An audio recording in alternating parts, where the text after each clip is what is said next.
Seigneur vous bénisse. Que le Seigneur vous bénisse.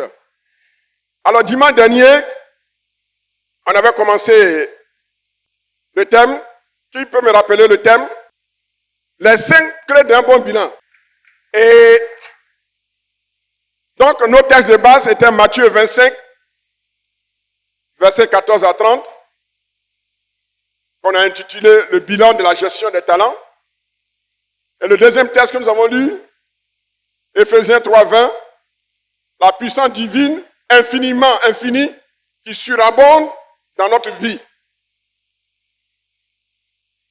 Et nous avons vu que quand on sait qu'il y a une puissance infiniment infinie qui surabonde dans notre vie, qui agit en nous, on ne doit plus avoir peur de quoi que ce soit. On ne doit plus avoir peur de l'ennemi, on ne doit plus avoir peur des chiffres, on ne doit plus avoir peur des montants. Parce que le Dieu qui est en nous, il agit infiniment, de façon surabondante en tout et en dehors de tout. Est-ce que vous avez compris ça? Ça, c'est la clé de la prospérité. C'est la clé du changement. C'est la clé de la victoire. Aujourd'hui, nous allons voir les 2 derniers textes de base. Luc chapitre 4, verset 1 à 4. Et Luc chapitre 1, verset 1 à 4. Luc 4, verset 14. Je lis la parole de Dieu. Amen. Jésus, revêtu de la puissance de l'Esprit, retourna en Galilée et sa renommée se répandit dans tout le pays d'alentour. Il enseignait dans les synagogues et était glorifié par tous. Il se rendit à Nazareth où il avait été élevé. Et selon sa coutume, il entra dans la synagogue le jour du sabbat et se leva pour faire la lecture. Et on lui remit le livre du prophète Ésaïe. L'ayant déroulé, il trouva l'endroit où il était écrit: L'Esprit du Seigneur est sur moi, parce qu'il m'a oint pour annoncer une bonne nouvelle aux pauvres. Il m'a envoyé pour guérir ceux qui avaient le cœur brisé, pour proclamer aux captifs la délivrance et aux aveugles le recouvrement de la vue, pour envoyer libres les opprimés, pour publier une année de grâce du Seigneur. Ensuite, il roula le livre, le remit au serviteur et s'assit. Amen. Luc 1 maintenant. Luc 1, verset 1 à 4. Plusieurs ayant entrepris de composer un récit des événements qui se sont accomplis parmi nous, suivant ce que nous ont transmis ceux qui ont été des témoins oculaires dès le commencement et sont devenus des ministres de la parole, il m'a aussi semblé bon, après avoir fait des recherches exactes sur toutes ces choses depuis leur origine, de te les exposer par écrit d'une manière suivie, excellent Théophile, afin que tu reconnaisses la certitude des enseignements que tu as reçus. Amen. Amen. Tendre Père, merci pour ta parole. Accorde-nous la grâce de l'interpréter et que cette parole puisse susciter la foi, le réma dans les cœurs, et que ce réma communique la foi, et que la vie de ton peuple change, et que la vie de l'Église change, et que tous nous puissions te glorifier dans le beau et précieux nom de Jésus, notre Seigneur et notre Sauveur. Amen. Veuillez vous asseoir, Excellence. Les 2 textes, comme nous le savons, ont été écrits par Luc. Luc était médecin. Et ce médecin a eu la grâce d'être orienté par le Saint-Esprit dans ses recherches. Ça pour dire que le service de Dieu ne se limite pas seulement à ceux qui ont tout abandonné pour se consacrer à l'œuvre de Dieu. Comprenez ça. Tu es politicien, tu es juriste, tu es économiste, tu es homme d'affaires, tu es cultivateur, tu es boucher, tu peux servir Dieu. Pourvu que tu te disposes. Luc était médecin. Il avait son doctorat en médecine. Et c'est cet homme qui, ayant reçu l'évangile, impacté par l'évangile, il s'est dit, mais qu'est-ce que je peux faire pour mon Seigneur? Vu tout ce que Jésus a fait pour moi, moi en retour, médecin, que puis-je faire pour lui en retour? Et puis il se rend compte qu'il a étudié, il a fait de grandes études, il a appris ce qu'on appelle la science. Et la science repose sur 3 principes. Le premier principe, c'est ce qu'on appelle le principe hypothético-déductif. C'est-à-dire, tu pars des hypothèses, des suppositions, tu démontres d'abord avant de dire que c'est vrai. Ça, c'est le travail de la science. Deuxième principe. La science repose sur un deuxième principe qu'on appelle le principe de non-contradiction. Tu ne peux pas dire Jésus est Seigneur et en même temps, non, Jésus n'est pas Seigneur. Est-ce que vous comprenez? Et c'est ce qui manque souvent à vous les Africains. Et malheureusement dans l'Église. On parle sans preuve, sans démonstration. Et vous connaissez mon principe? Comment on appelle ça? Mon principe? Il faut aller à la première source. C'est ça l'esprit scientifique. On dit, et puis on croit. Beaucoup pêchent et beaucoup risquent d'aller en enfer. Parce que vous divulguez des choses pour lesquelles vous n'avez pas de certitude, de véracité. Il n'y a pas de preuve. On dit. Arrêtez ça. Dis à ton voisin, il faut arrêter ça. Va à la première source. Donc Luc va aller à la première source. Il dit, après avoir fait des recherches exactes, pas des recherches à peu près, des recherches exactes, minutieuses, rigoureuses. Donc, le principe de non-contradiction. Les femmes, quand vous parlez là, il ne faut pas dire quelque chose. Mon mari qui est là, il ne m'aime pas. La voiture qui te roule là, qui t'a offert ça? Ça, c'est mon mari. Mais un mari qui ne t'aime pas là, il peut te donner une voiture. Principe de contradiction. Quand vous parlez, ne dites pas des choses qui vont être contredites par votre comportement, par notre comportement et par nos propos. À moins que tu dises, je m'étais trompé sur tel point de vue. Maintenant, voilà ce qu'on va faire. Ça, c'est un esprit honnête et logique. Donc, en science, le principe de non-contradiction est très important. Et Luc, qui a appris le principe de non-contradiction, va faire des recherches pour voir si ce qu'il va dire sur Jésus, ou bien ce qu'on a dit sur Jésus était vrai ou faux. Est-ce qu'il est ressuscité? Quelles sont les preuves qui attestent qu'il est ressuscité? Il va faire des recherches, ce qu'on appelle les recherches scientifiques, rigoureuses, logiques, cohérentes et objectives. Puis le troisième principe d'une vérité scientifique, c'est le principe d'objectivité. Une vérité est vérité quand elle est vraie en Côte d'Ivoire, elle est vraie au Burkina, elle est vraie au Mali, elle est vraie en Europe, elle est vraie en Amérique, elle est vraie en Chine, elle est vraie en Russie, elle est vraie au Canada. On appelle ça une vérité scientifique. Dites-moi, est-ce que Jésus est Dieu en Côte d'Ivoire? Est-ce que Jésus est Dieu au Burkina? Est-ce qu'il est Dieu au Mali, en Guinée, au Sénégal, en France, en Amérique, en Chine, au Canada, en Russie? Donc c'est une vérité scientifique. Et cette objectivité, cette vérité qui est vraie pour tout le monde, elle est d'utilité publique. Une vérité est une vérité scientifique quand cette vérité contribue à l'épanouissement, au bien-être de la population. Elle est vraie partout, mais elle est utile partout. Voici les 3 principes qui définissent une vérité scientifique.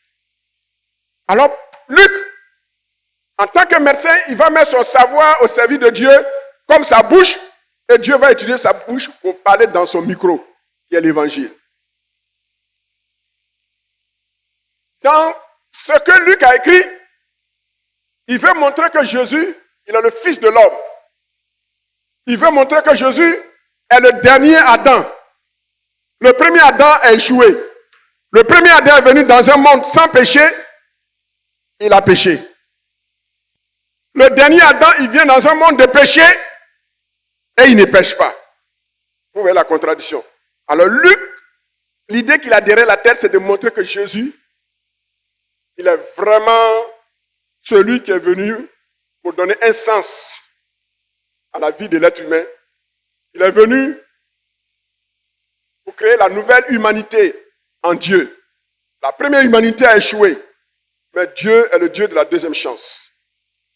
C'est pourquoi Dieu, il donne toujours une deuxième chance à tous ceux qui s'éloignent de lui et qui sont prêts à revenir sur le droit chemin. Luc présente Jésus comme le Fils de l'homme.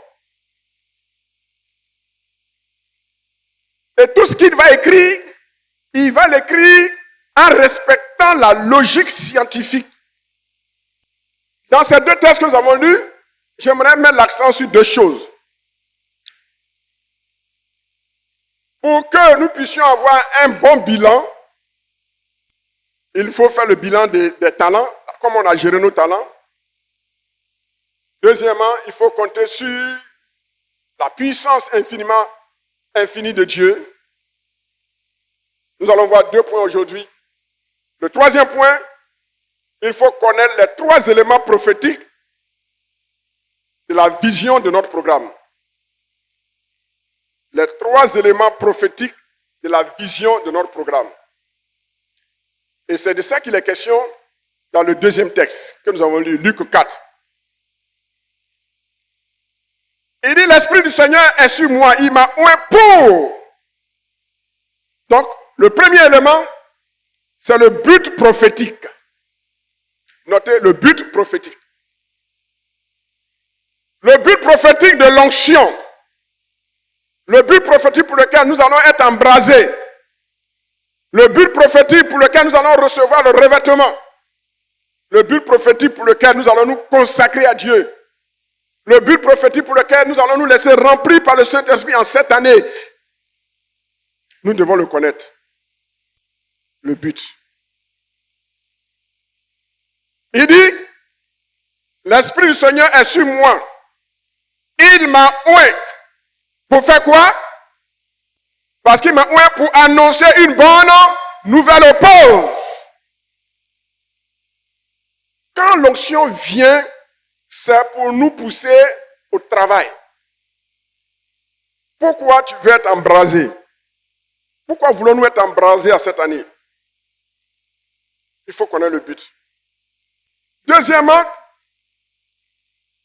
il donne sa mission prophétique. La mission prophétique. Le but, c'est la finalité. L'onction, on reçoit l'onction pour travailler. Et je vous ai toujours enseigné qu'il y a 2 types d'onction, 2 types de dimensions d'onction. La première dimension de l'onction que nous recevons, c'est l'onction qui nous permet d'être nés de nouveau. On appelle l'onction de la régénération. En grand français, on appelle ça l'onction ontologique. Ontos, qui veut dire l'être. Donc, quand nous sommes nés de nouveau, cette onction nous permet d'avoir la nature de Dieu. C'est pour cela que quelqu'un qui est né de nouveau, il ne pêche plus. C'est-à-dire, il ne se plaît plus dans le péché. Il ne pratique plus le péché. S'il tombe, il se relève. Ça, c'est l'onction intérieure. Ce qu'on appelle l'onction ontologique. Le deuxième type d'onction, la deuxième dimension de l'onction, c'est ce qu'on appelle l'onction de revêtement. Et en grand français théologique, on appelle ça l'onction fonctionnelle. Fonctionnelle. Ou l'onction charismatique. L'onction qui nous permet de fonctionner avec la puissance de Dieu. L'onction charismatique. Et ici, dans Luc, il est question de l'onction charismatique.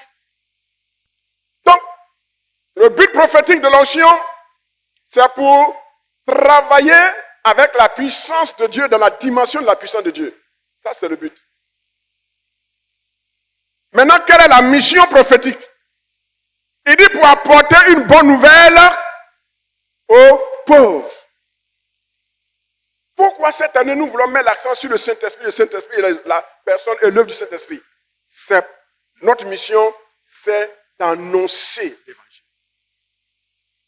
Quelqu'un qui n'annonce pas l'évangile autour de lui, c'est un chrétien qui est en train de mourir sans savoir qu'il est en train de mourir.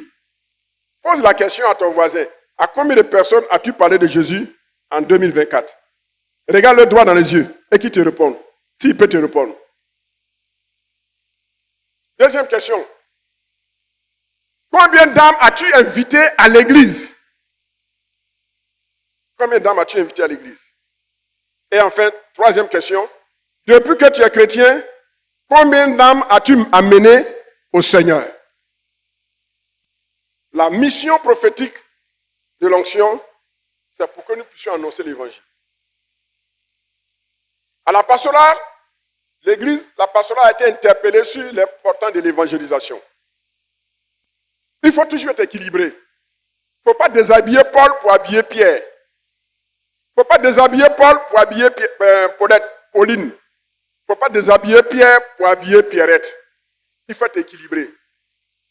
Quand on prêche, quand on est équilibré, on est un leader équilibré, on ne condamne pas ce qu'on fait qui est bon, même si on exagère. Il faut dire, aujourd'hui on prie beaucoup, délivrant, chasser démons, briser fondements anciens, prier pour la prospérité des chrétiens, ça c'est une bonne chose. Mais c'est un élément. Il ne faut pas condamner.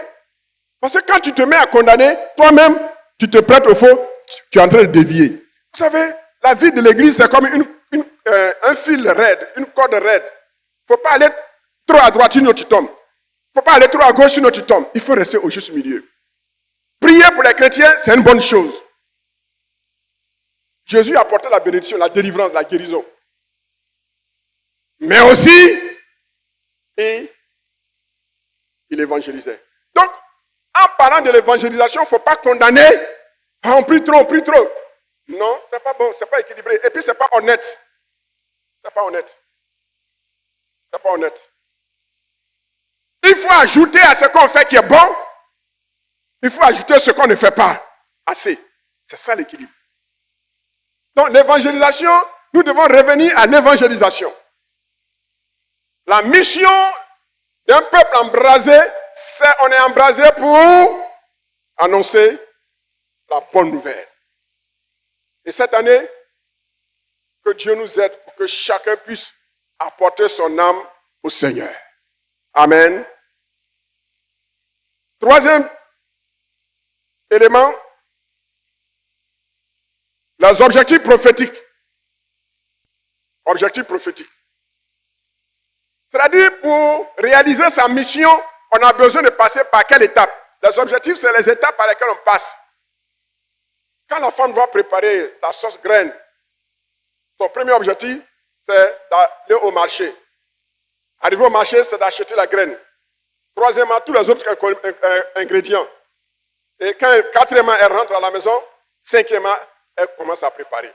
Donc, pour atteindre un but, qui est le repas final de midi et du soir, il y a des étapes intermédiaires. Et les étapes intermédiaires, c'est ce qu'on appelle les objectifs. Quels sont les objectifs que tu t'es assignés en cette année 2025 pour être parmi le peuple embrasé? Premier objectif, il dit, c'est pour faire quoi? C'est pour guérir. Deuxième objectif, délivrer. Troisième objectif, apporter le recouvrement de la vue, donc ceux qui sont aveugles. Quatrième objectif, libérer ceux qui sont opprimés. Cinquième objectif, proclamer une année de grâce. Waouh, une année de grâce. El-Kabod doit retourner à ses premiers amours, où chaque chrétien était fier de gagner une âme, où chaque chrétien était fier d'inviter une âme. Que le Seigneur nous aide. Que le Seigneur nous aide. à revenir à ce premier amour. Ses objectifs. Continuez à mettre l'accent sur la délivrance. Continuez à mettre l'accent sur la prière. Continuez à mettre l'accent sur le temps d'écoute.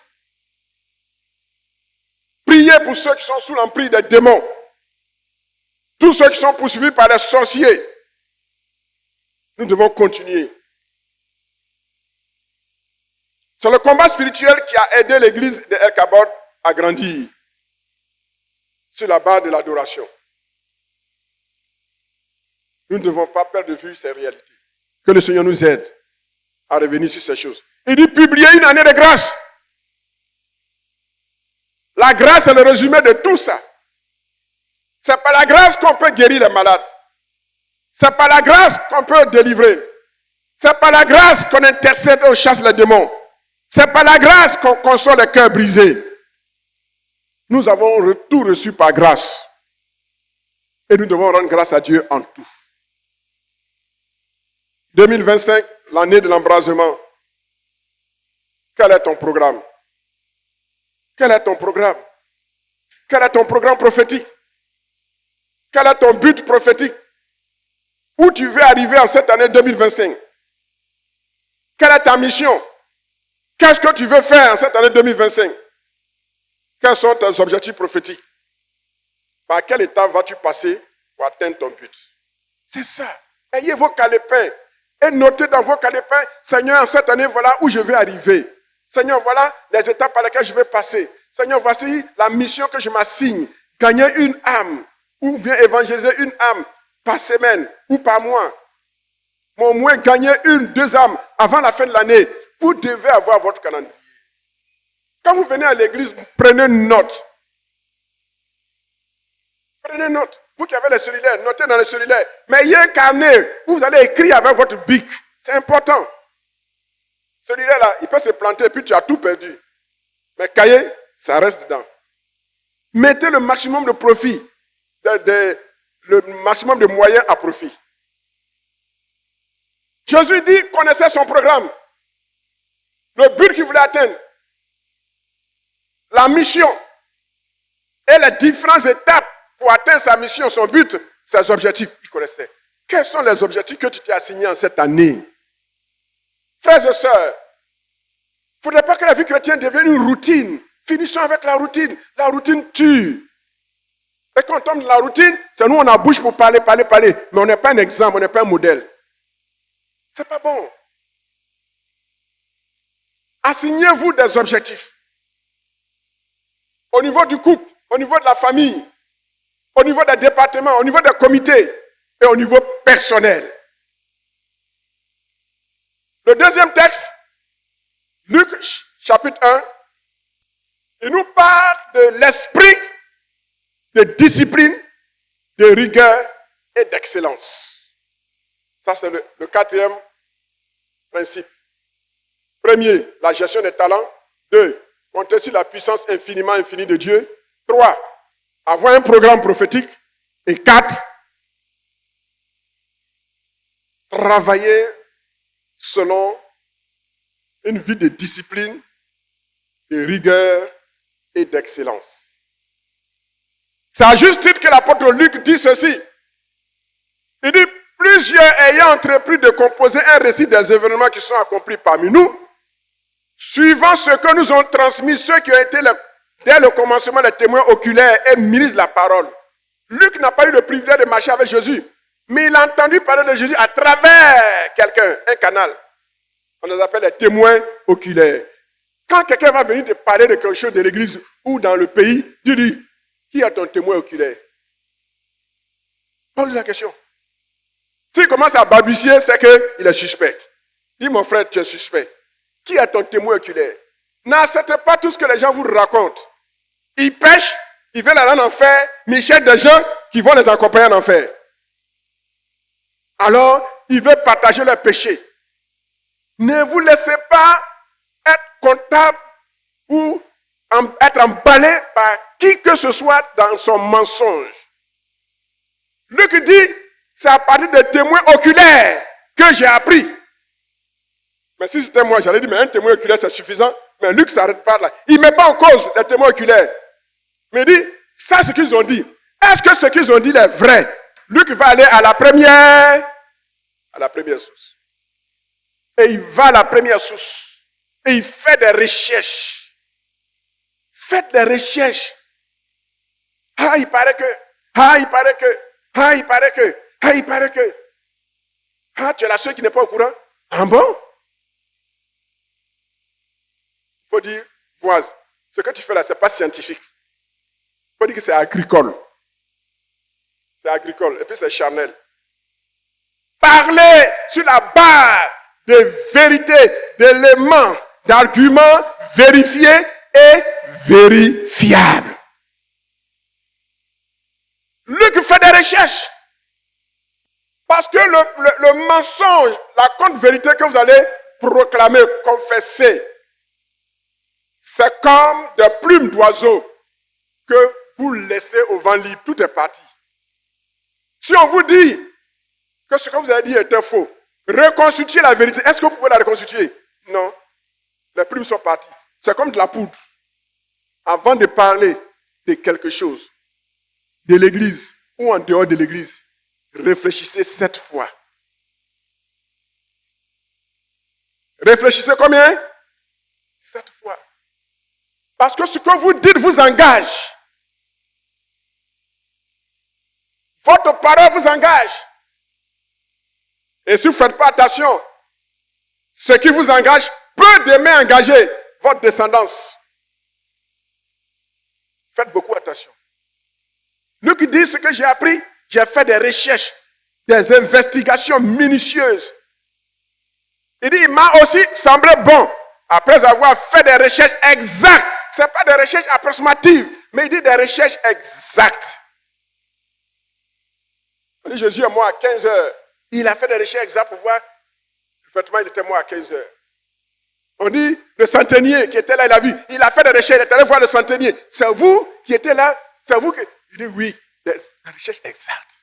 Frères et sœurs, la maturité d'un chrétien, la maturité d'un peuple se lie à la dimension du langage de vérité. Ne mentez jamais à l'encontre de quelqu'un. Ne défendez pas le faussaire, le menteur, sous prétexte qu'il est de même ethnique que vous, ou bien vous mangez dans sa poche. Dites la vérité. Dites la vérité. Faites des recherches. Ce que je dis là, ça nous concerne tous. Hein? Tellement on veut aider. Ah, on dit, oh, ici, il y a une société qui fait ceci, qui construit des maisons. Une société qui vend terrain. Et puis, sans faire des recherches exactes, minutieuses. Tellement on veut aider. Ah, les gars, j'ai trouvé un coin ingrat. Grand aussi, monsieur. Lui aussi, grand aussi, il parle à quelqu'un. Il ne vérifie pas plus. Ça va. Puis après, on se rend compte qu'on a été brûlé. Je demande pardon à tous ceux avec un bon cœur que j'ai dû en erreur en voulant leur faire du bien. Mais il faut que ça cesse. L'esprit scientifique, la rigueur. C'est très important. Même si ça paraît alléchant, il faut faire des recherches. Il dit, depuis leur origine, avant de te les exposer par écrit, et puis d'une manière suivie. Vous voyez les mots? Ces mots-là sont inspirés, ça pèse. Il n'a pas seulement fait des recherches exactes, mais il a exposé. Il n'a pas exposé en désordre. Mais d'une manière comment? Suivie. C'est-à-dire d'une manière cohérente. C'est à partir de ça que j'ai créé un mot en théologie, la démarche RILOCO. La démarche RILOCO, je l'enseigne à mes étudiants. La démarche RILOCO, RI comme rigueur. L comme la logique. C comme la cohérence. O comme l'objectivité. Quand vous parlez, ce que vous dites doit être cohérent. Ne parlez pas comme les prophètes. Les prophètes ne sont pas cohérents. Il faut savoir les suivre de près. Le prophète, il t'amène au ciel. Après le ciel, sans transition, il vient encore sur la terre. Il te parle des choses de la terre. Après encore, il te parle des choses du ciel. Lisez l'Apocalypse. Les prophètes ne sont pas cohérents. Je ne dis pas que ce qu'ils disent ne vient pas de Dieu. Mais ils ne sont pas nous les docteurs, A, B, C, D, E, jusqu'à Z. C'est clair. Il faut la démarche riloco, la rigueur. Quand tu parles, est-ce que ce que tu dis, est-ce que ça pèse? Est-ce que c'est vrai? La rigueur. La logique. Est-ce que tes arguments, là, ça s'emboîte les uns dans les autres? C'est ça la logique. La cohérence. Est-ce que c'est harmonieux ce que tu dis? Et puis, objectivité. Est-ce que ce que tu dis là, est-ce que c'est vrai? Est-ce que ce n'est pas toi-même ton point de vue que tu donnes? C'est ça l'objectivité. Ce qui est vrai pour tout le monde. Frères et sœurs, dans les familles, travaillons dans cet esprit riloco. Dis avec moi, riloco. Il dit d'être exposé par écrit d'une manière suivie, excellent Théophile, afin que tu reconnaisses la certitude des enseignements que tu as reçus. Excellent Théophile.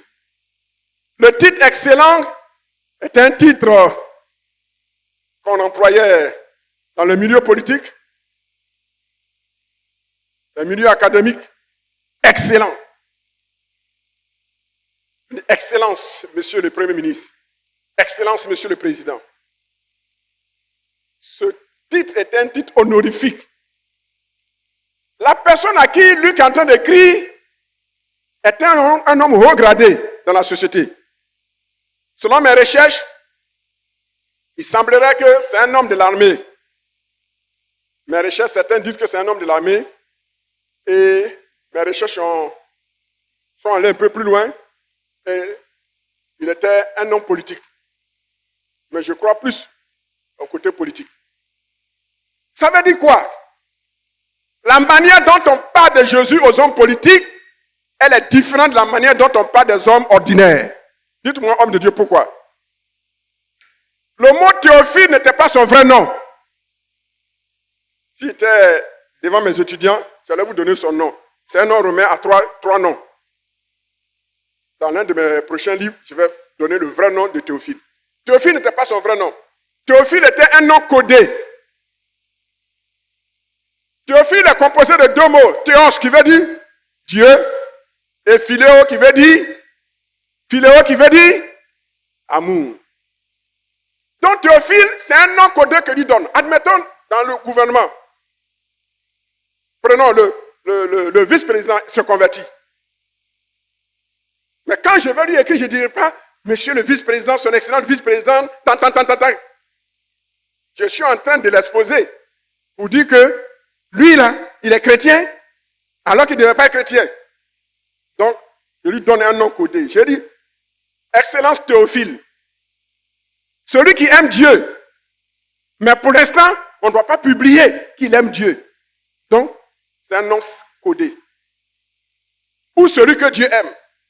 Théophile veut dire qui aime Dieu ou celui que Dieu aime. Quand on convertit les hommes de la haute classe de la société, on ne doit pas les exposer publiquement. Et c'est l'erreur que l'Église a commise. Quand un mystique se convertit, un résurrectien se convertit, on publie cela. Oh, tel résurrectien, grade 12e degré, il est converti. Ça a été une erreur monumentale que l'Église a commise. Tous ces sorciers qu'on a prônés, convertis, ils sont où aujourd'hui? Le monde des ténèbres les a récupérés. Pourquoi? On ne leur a pas donné le temps d'avoir une assise. On les a exposés. On devait les appeler des théophiles. On a dit leur nom. Est-ce que vous comprenez ce que je suis en train de dire? La sagesse doit nous guider. L'esprit scientifique doit nous guider. La sagesse de Dieu doit nous guider. Et cette année, je voudrais que Dieu nous aide à retourner à l'esprit de la discipline. L'Église évangélique a tellement compris la grâce qu'elle abuse de la grâce. Les pentecôtistes, nous sommes le peuple le plus désordonné qui puisse exister dans les milieux chrétiens. Vous avez une fois été dans une église catholique? Est-ce que vous avez été une fois dans une église catholique? Qui n'a jamais été dans une église catholique? Lève la main. Levez la main, s'il vous plaît. Tu n'as jamais été dans une église catholique. Ok. Alex, il faut la prendre, trouver un dimanche. Allez, faire le culte avec elle. Toi aussi, tu n'as jamais été dans une église catholique. Bon, je vais trouver un dimanche. Moi-même, je vais vous prendre. Et puis, on va aller faire le culte chez les catholiques. Vous allez voir la discipline qui existe chez les catholiques. Nous, on dit qu'ils n'ont pas le vrai Jésus. Eux, ils ont Marie. Mais avec Marie, ils sont plus disciplinés que nous qui prétendons avoir le vrai Jésus. Les évangéliques, nous sommes désordonnés. C'est un signe de subordination notoire, encyclopédique. Dis à ton voisin, il faut changer un jour. Ce qu'on dit de ne pas faire, c'est ce que vous faites. C'est pas bon. Alors, qu'est-ce que la discipline? Qu'est-ce que la discipline? Je vais vers la fin. Le mot discipline vient du mot latin qui veut dire élève, disciple. Vous comprenez? Et le synonyme du mot disciple en latin, dans le grec, c'est le mot duquel est sorti le mot mathématique. Vous n'avez jamais appris ça? Notez. Le mot mathématique signifie dans le grec celui qui aime apprendre. Celui qui aime à apprendre. Donc, un disciple, ton maître ne peut pas parler plus de 3 fois, 4 fois. À chaque fois, il va te dire, on ne fait pas ça, on ne fait pas ça. Tu n'es pas un disciple. Tu n'es pas un disciple. Le pasteur laïque. Un disciple, quand le maître parle, le maître ne finit même pas de parler qu'il a déjà compris. Il est prêt à exécuter. C'est ce qu'on appelle un disciple. On ne parle pas 3 fois un disciple. David dit, Dieu m'a parlé 1 fois, 2 fois et j'ai compris. Nous ne sommes pas disciplinés. Vous voyez la fin du culte comme on dirait dans un marché. Mais dans une église disciplinée, comme chez les catholiques, quand le culte finit, tout le monde est assis. Et le clergé sort. Et ils se mettent dehors. Et tous ceux qui parlent, qui veulent le saluer, viennent le saluer. Mais ça n'existe pas dans l'Assemblée de Dieu. Nos cultes se terminent comme si on était dans un marché. Quelle indiscipline notoire. En plein culte, il y en a qui sont sur ce lit en train de chatter avec, qui regardent des films. Les jeunes là, dans ce côté-là. L'indiscipline. L'indiscipline, c'est un signe d'immaturité. Et souvent, ça montre qu'on n'est pas encore né de nouveau. La discipline. La discipline est dans tout. Oui, nous les prédicateurs aussi, on doit être disciplinés à tenir un discours cohérent dans un temps cohérent. Nous allons nous y atteler. Mais ce que j'aimerais vous dire, peuple de Dieu, les bénédictions de Dieu pour nous cette année sont grandes. Mais ceux ne pourront les avoir que ceux qui vont rentrer dans la vision d'un peuple embrasé, un peuple discipliné, un peuple qui recherche la rigueur et l'excellence dans tout ce qu'il fait. La discipline. Quand on te dit, ça ne se fait pas, 1 fois, 2 fois, il faut comprendre. Si tu ne comprends pas que tu continues à faire les mêmes choses, tu es suspect. C'est pas bon. C'est pas bon. Une église qui se dit qu'être une église de l'esprit, du mouvement pentecôtiste. Notre désordre se manifeste là où les démons sont chassés en désordre. Oui, ça c'est un désordre ordonné. Les guérisons en désordre, ça c'est un bon désordre. Mais sur le plan humain, relationnel, administratif, nous devons être ordonnés. C'est ça la discipline. Quand une réunion est convoquée, ce n'est pas le pasteur principal qui va aller s'asseoir et il va attendre ses collaborateurs, leur faire un pied de grue comme s'il était coincé, serré d'eux. Discipline. Discipline.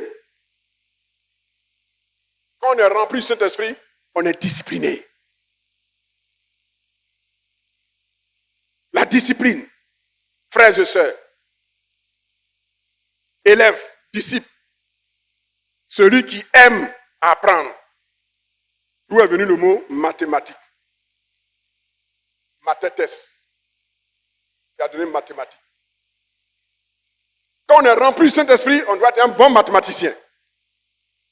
La discipline, c'est quoi? C'est la capacité à apprendre à suivre des règles, à maintenir une constance dans l'effort et à faire preuve d'autodiscipline pour atteindre ses objectifs.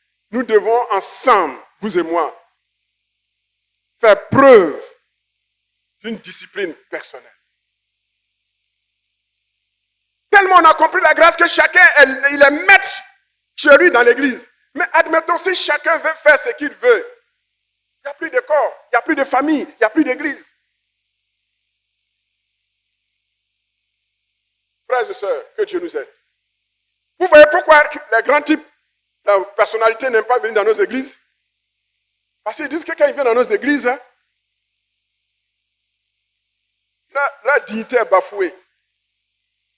Quelqu'un qui dehors ne peut pas lui parler d'une certaine manière, c'est de cette manière, avec désinvolture, qu'on leur parle. Et beaucoup sont frustrés. Il n'y a pas de discipline. Il n'y a pas de discipline. Qu'est-ce que la discipline?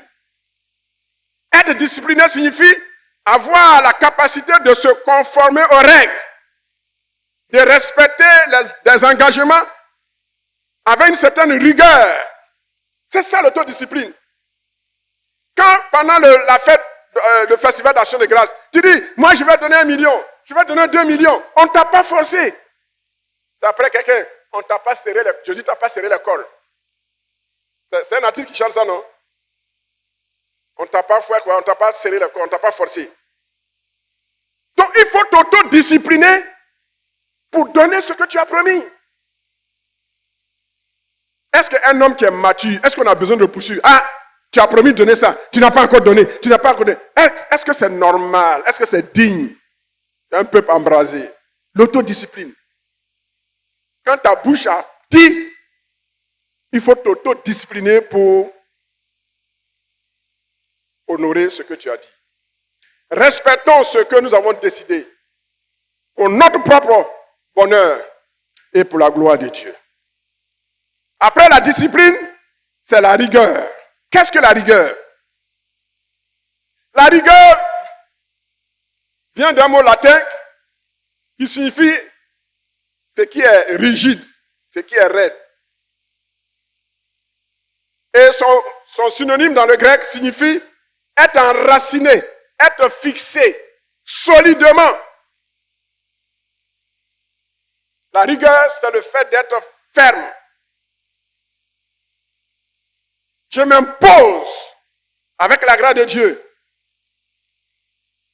que désormais je ne vais plus faire ça avec la grâce de Dieu. C'est ça la rigueur. La rigueur, c'est que Dieu nous aide à terminer nos cultes dans le temps. Mais quand on est discipliné, quand on respecte la présence de Dieu, quand on est dans le culte, à moins qu'on ait une contrainte professionnelle,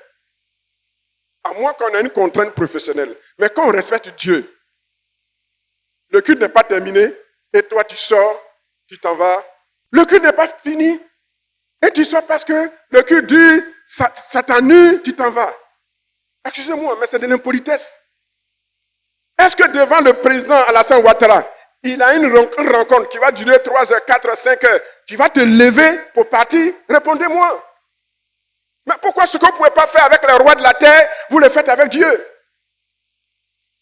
Respectons-nous, respectons nos voisins, respectez les pasteurs que nous sommes et respectez vous-même et respectez Dieu.